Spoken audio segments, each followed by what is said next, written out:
Hi everyone, welcome to 5 Code Shakespeare Hamlet Theme Analysis. In this series we look at a total of 14 different themes, and in this one we'll look at thought versus action. 5 reasons to explain why Hamlet can't make up his mind. What I do in each video is first identify important aspects of each theme and apply them to the play, and then we dig deeply into the text and pull out several quotes to prove the connection. If you find these videos useful, please like and subscribe, and if you make a donation you get a complete set of the PDFs I use in this series. See the description for details. So, what is the difference between being a coward and being a highly sensitive person, like we've talked about previously? Can we excuse Hamlet for being sympathetically sensitive guy, or is he merely a coward who should get on with the job? There's no clear answer. Let's look at some of the implications now. So Hamlet sincerely wants to kill. He does. Is he merely afraid to do it? He thinks he is a coward. He himself presents the coward question here. He says, "Am I a coward? Who calls me villain?" This is when he's frustrated and that he can't act, and he sees other people acting and he can't. And he says, "Am I a coward? Who calls me villain? Breaks my head across? Who plucks off my beard?" That was a tremendous insult back in those days. "Who plucks off my beard and blows it in my face? Ah, God's wounds! I should take it. I take all these insults. For it cannot be, but I am a coward. I am pigeon-livered and lack gall. I lack the bitterness and anger to make me act in the world," you see. So he raises the question himself of whether or not he's a coward. Again, he says here, very, very wise words. "A thought which is quartered hath but one part wisdom, and ever 3 parts coward." So I'm mostly coward, he says. To be honest, I think that's reversed. We've talked in previous sections about the ability to see both sides of an issue. And Oscar Wilde says, the man who sees both sides of an issue sees absolutely nothing.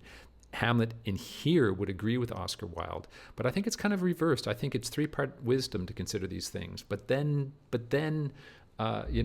act.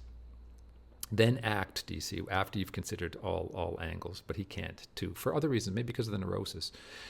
So when he does kill people, he does it blindly. He does it reactive. It's not a conscious decision. It's not an act of his will. He's reacting to something. When he kills Polonius here, he shoots Polonius through the curtain, which is more distance. But it's a reaction as opposed to just thinking about it and then acting.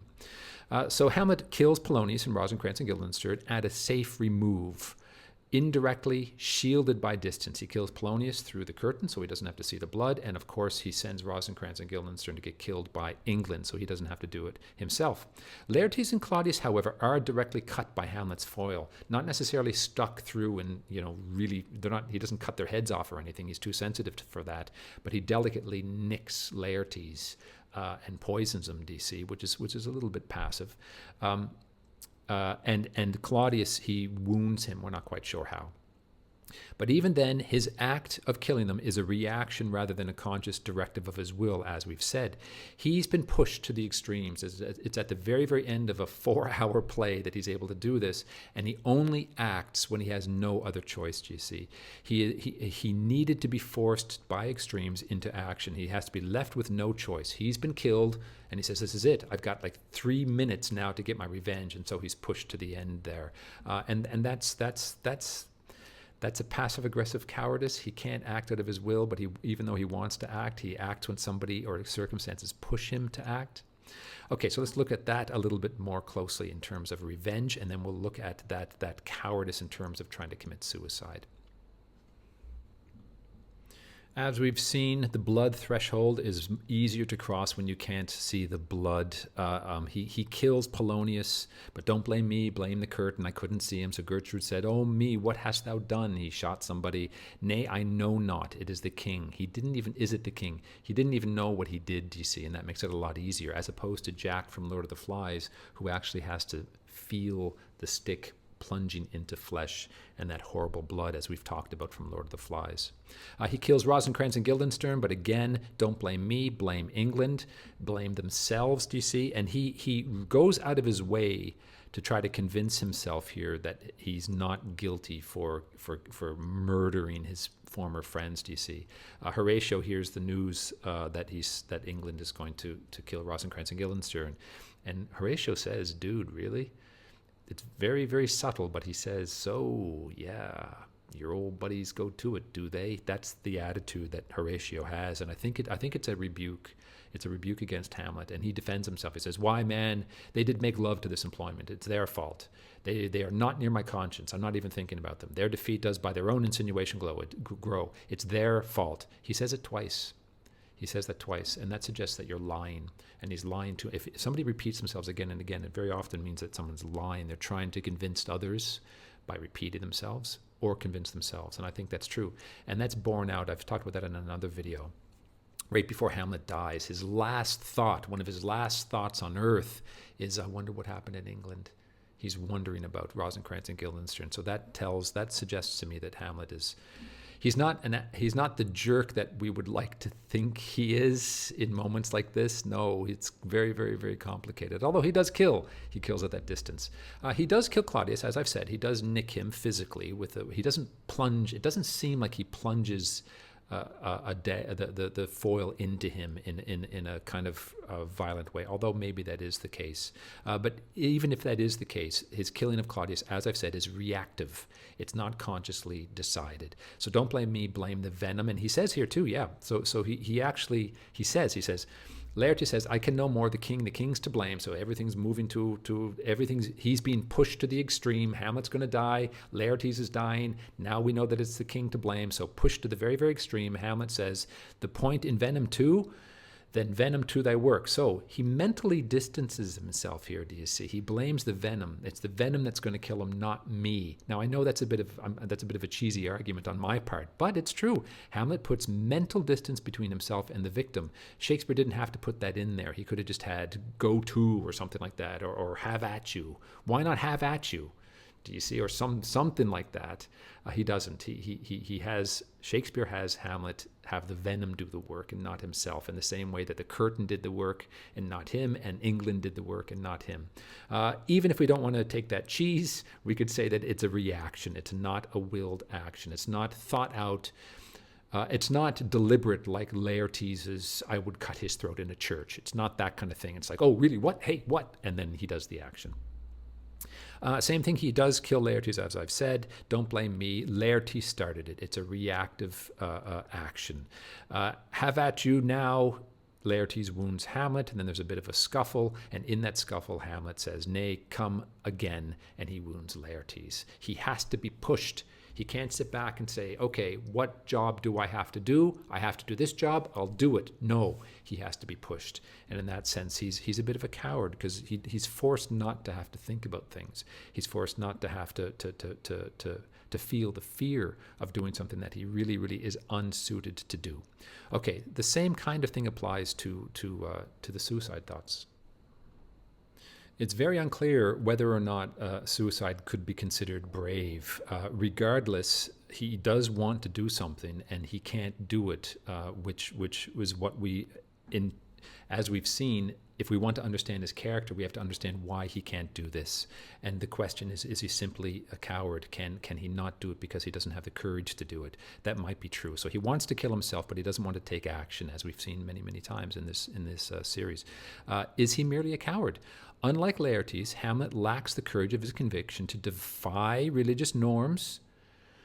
If I kill myself, I'm going to go to hell. But I'm brave, so I can brave hell. So I'll kill myself. Do you see? Laertes seems to be the kind of guy who says, "I would cut Hamlet's throat in a church and brave hell to do my job, to commit the revenge. If I set my mind to something, I'll do it. Damn the consequences." Someone like Laertes or maybe Claudius would think like that. Not so Hamlet, do you see? Is that cowardice or is that intelligence? We've been wrestling with that question for this entire video. And there's no answer. Isn't that maddening? So he prefers death by cop, death by luck, death by providence, death by God's hand, by divine fate, do you see? He wants someone else to perform the act. Death by cop, is that considered suicidal? It's tragic, obviously. But is it cowardice? You let somebody else kill you. You let somebody else bear the burden of killing you for the rest of their lives. They have to live with that trauma. I think there's an element of cowardice in that, despite how tragic the entire circumstances are. So he's kind of looking for that. Lady Macbeth, in Shakespeare's Macbeth play, she says it brilliantly. She's trying to slap her husband around and tell him, no, you said you were going to kill the king. You want to kill the king to get the crown, so kill good King Duncan, buddy, because you want it. You're a wimp, she says to him. You're like the poor cat in the adage. You're the cat that wants to get the fish but doesn't want to get its delicate feet wet, do you see? So he wants to commit suicide, but he doesn't want to plunge the knife. He doesn't want to get his feet wet. He doesn't want to get dirty, do you see? It's tragic to say this, of course, but there's an element of brutal truth to this. You want to commit revenge, but you want England. You want to kill your old schoolmates, but you want England to do it. Rosencrantz and Guildenstern, kill England for me. He wants to eat the fish, but not get his feet wet, do you see? And there's an element of cowardice in that for sure. I'll let fate deal with it. I'm going to die, he says here. This is at the very, very end. And there's some beautiful poetry here, beautiful, very, very sad poetry. He says, there is special providence in the fall of a sparrow. There's divine will in the death of a sparrow, do you see? If it be not now, if my death is not now, it is not, if it is now, it is not to come. It won't be in the future. If it is not to come, if it's not in the future, it's going to be now. If it be not now, yet it will come. It doesn't matter. It's going to happen anyway. So it's a very sad, resigned, nihilistic, perhaps, or simple resignation. Again, that's an open question. The readiness is all. Since no man of aught he leaves knows. He doesn't know anything about what he's leaving behind. He doesn't know his future life that he's going to erase by suicide. So what does it mean to leave betime? So I might as well leave now because we don't know what we're going to miss anyway. Maybe the future was going to be lousy. Who cares? Let be. So there's resigned, nihilistic sadness here. It's beautiful poetry. Is it stoic resignation that is that noble attitude, or is it weak surrender and nihilism? Not quite sure. So here again, with the death by suicide, the cat in the adage, it's a passive suicidal ideation that he has. He hasn't gone forward and made plans to do it, which is generally a good thing. But he just wants he wants fate to let it happen. He just wants to dissolve. He doesn't want to take any action. Oh, that this too solid flesh would simply melt, passive, thaw, passive, and resolve itself into a dew. Passive, DC. Dew is a very weak substance that just disappears lightly. He's uncomfortable in the real world. Now, again, we can learn a lot about a main character by looking at the character foils. And every non-main character is, in a way, a character foil. And it reveals Hamlet's cowardice here, as I've mentioned several times. Claudia says, what would you undertake to show yourself indeed your father's son more than in words? And I would cut his throat in a church. I would defy damnation in hell, to do the job that I set out to do. I have the courage of my conviction, unlike our protagonist, Hamlet. There he is, very complicated, very sad, very tragic. That's Hamlet. And that's Hamlet theme analysis. Thought versus action. I hope you found this useful. And if you did, please like and subscribe and come back for my next video on existentialism and pick up a copy of the PDFs if you need them. Thanks for watching.